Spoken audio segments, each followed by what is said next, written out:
High viewers, నేను మీ ఆబిద్ హుసేన్.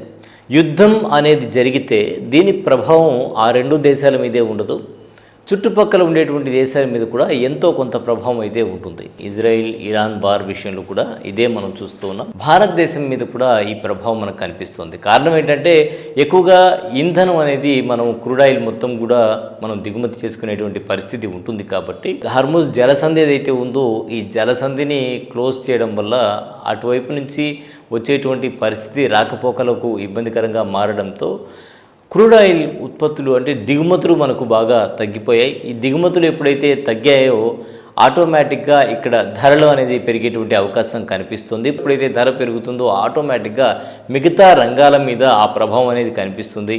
ప్రతి విషయం మీద కూడా ఆ ప్రభావం మనకు కనిపించవచ్చు. ఆహార పదార్థాల ధరలు పెరిగేటువంటి అవకాశం అయితే ఇక్కడ మనకు కనిపిస్తోంది. దాని ప్రభావం వల్లే ఇటు పెట్రోల్ ధరలు కూడా పెరుగుతాయని చెప్తూ ఉన్నారు. ఆయిల్ ధరలు కూడా 10 నుంచి 15 రూపాయల వరకు పెరిగాయి అని, అంటే ఇంట్లో యూజ్ చేసే వంట సరుకు పెరిగింది అని చెప్తున్న నేపథ్యంలో నిజంగానే పెరిగిందా లేదా, పెరిగితే ఎంత పెరిగింది అనేటువంటి విషయాన్ని ఎడిబుల్ ఆయిల్ మర్చెంట్స్ అసోసియేషన్ అధ్యక్షులు రాష్ట్ర అధ్యక్షులు సనపరెడ్డి పెంచలరెడ్డి గారితో మాట్లాడదాం. వారిని ఫోన్ లైన్లో తీసుకుందాం, వారు ఏమంటారో విందాం. సార్, పెంచలరెడ్డి గారు, యుద్ధ ప్రభావం వల్ల ధరలు పెరుగుతాయని చెప్తూ ఉన్నారు. సో ఈ యుద్ధ ప్రభావం వంటింటిపై ఏ విధంగా ఉండేటువంటి అవకాశం ఉంది, మీ అనుభవంతో చెప్పండి. ఈ రోజు వరకు అయితే పెద్దగా ఆయిల్ మార్కెట్స్ లో రేజ్ కాలేదండి. ఒక్క రూపాయి 2 రూపాయలు కేజీకి మాత్రం పెరిగింది అయితే వాస్తవం. కానీ ఇది 1 వీక్ 10 డేస్ కానీ యుద్ధం జరిగితే వచ్చే ఆయిల్ క్రూడ్ ఆయిల్ మొత్తం ఆగిపోతుంది. కాబట్టి ఉన్న సరుకు కాస్త అయిపోతుంది. ఉన్న సరుకు డిమాండ్ అమ్మేదానికి ప్లాన్ చేస్తారు ఇంపోర్టర్స్ కానీ వ్యాపారస్తులు కానీ. ఓకే, ఇప్పుడు బజార్లో రకరకాల, మీతో పాటు ఇంకా 2-3 ప్రశ్నలు అడిగారు. కేజీకి 15 రూపాయల నుంచి 20 రూపాయలు పెరిగిందంటే వాస్తవం అని. బయట ఎంత అట్లనే ఉందండి, బయట ఆ విధంగా ఉంది, స్టాక్ చేసుకోవాలని చాలా మంది 100% అది అవాస్తవం, అది పుకార్లు, ప్రజలు ఎవరు నమ్మలేదు. ఇంకో వారం 10 రోజుల వరకు సఫిషియంట్ స్టాక్ ఇంపోర్టర్స్ దగ్గర ఉంది, హోల్సేల్ డీలర్ల దగ్గర ఉంది, రిటైల్ డీలర్ల దగ్గర ఉంది. ఎన్ని రోజులకు ఉందండి? 1 వీక్ 10 డేస్ వరకు ఏమి ఇబ్బంది లేదు. వంట నూనెల వరకు. ఓకే, 10 డేస్ తర్వాత మనం సప్లై అయిపోతుంది కాబట్టి అప్పుడు ఎట్లుంటుందో చెప్పలేము. కానీ ప్రస్తుతం మార్కెట్ 1 రూపాయి 2 రూపాయలు ఈ క్రూడ్ ఆయిల్ రేట్లు పెరిగిన దాని వల్ల ట్రాన్స్పోర్టేషన్ కలుపుకోవడం వల్ల కొద్దిగా పెరిగిందే తప్ప పరిశ్రమగా మార్కెట్ అయితే ఏమి ఇంప్రూవ్మెంట్ పెద్దగా లేదండి. సో ఈ 10 రోజుల్లో మళ్ళీ ఈ 10 రోజుల్లో కానీ సఫిషియెంట్ సప్లై రాకపోతే మాత్రం వంట నూనె పెరిగేది కాదండి, వంట నూనె షార్టేజ్ వస్తుంది. ఓకే, షార్టేజ్ వస్తుంది. షార్టేజ్ వచ్చినప్పుడు ఆటోమేటిక్గా ఉన్నోళ్ళు డిమాండ్గా అమ్ముకుంటారు. అది ఎక్కడెక్కడ ఉంటారో డిమాండ్. హోల్సేల్ ఒక రేట్ అమ్మితే మారుమూల రీటైలర్స్ ఉంటారు కదండి, ఆ రీటైలర్స్ రేట్ ఎక్కువ అమ్ముతారు. ఓకే, అది ఎక్కువ అయిపోయినప్పుడు ఏమవుతుందంటే సైమిల్టేనియస్ గా వంట నూనెలు బాగా పెరిగిపోయినట్టు హోల్సేల్ వాళ్ళ మీద పడతారు అఫీషియల్స్. హోల్సేల్ వాళ్ళు ఎప్పుడు కూడా ఒక్కసారి అప్ చేయటం కానీ, ఒక డౌన్ అయితే డౌన్ చేస్తారు కానీ అప్ అయితే మాత్రం ఒక్కసారి అప్ చేయరండి. అంటే మీరు ఎడిబుల్ ఆయిల్ మర్చెంట్స్ అసోసియేషన్ అధ్యక్షులుగా ఉన్నారు కాబట్టి రాష్ట్ర ప్రభుత్వం ఏమైనా చర్యలు తీసుకుంటుందా దీని మీద? రాష్ట్ర ప్రభుత్వం నుంచి ఎలాంటి చర్యలు తీసుకుంటున్నారు? వాళ్ళు వాచ్ లో ఉండే, గవర్నమెంట్ సివిల్ సప్లైస్ అధికారులంతా వాచ్ లో ఉన్నారండి.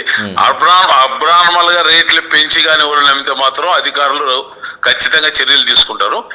అంత రేట్లు పెరగలేదు కాబట్టి గవర్నమెంట్ కూడా దీని మీద దృష్టి పెట్టలేదు. రేట్లు పెరిగితే రేట్లు పెరగలేదు కదా, అందుకని దీని అఫీషియల్ ఎవరు రాలేదు. మీరు అన్నట్టు వారం తర్వాత 10 రోజుల తర్వాత ఇదే పరిస్థితి ఉంటే మాత్రం మార్కెట్ లో సరుకులు దొరకవండి. ఓకే, గ్యాస్ లాగానే అయిపోద్ది ఇది కూడా. అంటే జనాలు కొంతమంది మనం చూస్తున్నాం, పెట్రోల్ ట్యాంకర్లు తీసుకొచ్చి పట్టుకొని వెళ్ళిపోయేటువంటి పరిస్థితి కనబడుతుంది. రానున్న రోజుల్లో పెట్రోల్ దొరకదేమో అని, అలా డీజిల్ దొరకదని డ్రమ్స్ ఎత్తపోయి పెట్టేసుకుంటున్నారు. అలా ఇప్పుడు అది ఇంకొక 5-6 రోజుల తర్వాత వంట నూనెలు కూడా వాళ్ళకి నెలకు అవసరం అయితే 2 నెలలకి ఎత్తపోయి పెట్టుకుని అనవసరంగా దెబ్బతింటారు. అంత అవసరం లేదండి. దెబ్బతింటారంటారా? అదే అడిగిపోతున్నాను నేను, అలాంటి పరిస్థితి ఉంటుందా అని. ఎటువంటి మీకు నెలకి ఎంత అవసరం ఇస్తే ప్రజలు కూడా ఎట్టున్నారంటే ఏది షార్టేజ్ వస్తుంది, ఏది వెరిగా మనం నెలకు అవసరం సరే కాదు 2 నెలలకు పెట్టుకుందాం అంటున్నారు. 2 నెలలు పెట్టుకుంటే మాత్రం కేజీకి 10 నుంచి 20 రూపాయలు మళ్ళీ డౌన్ అవుద్ది, అప్పుడు ఇబ్బంది పడతారు.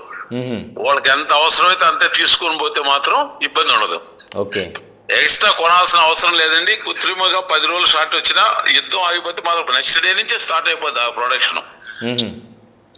ఏదైనా సరే ఏప్రిల్ 1st వీక్ వరకు ఇది యుద్ధంగా కొనసాగితే మాత్రం ఆయిల్ దొరికేది మాత్రం కష్టం అండి, కష్టం అవుతుంది.